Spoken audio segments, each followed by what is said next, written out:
parents. How are you? எங்க அப்பாக்கு நாளைக்கு பர்த்டே.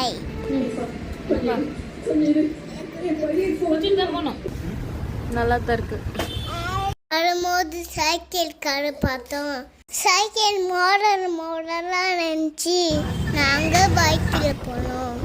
அதனால சைக்கிள் வாங்க முடியல.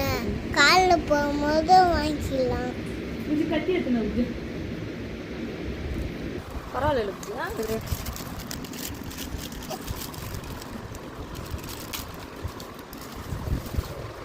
பரவாயில்ல பூஜை. 150 ரூபாய்க்கா? இது வேற உனக்கு ஒரு சின்ன ஸ்பூன் எடுக்கணும்.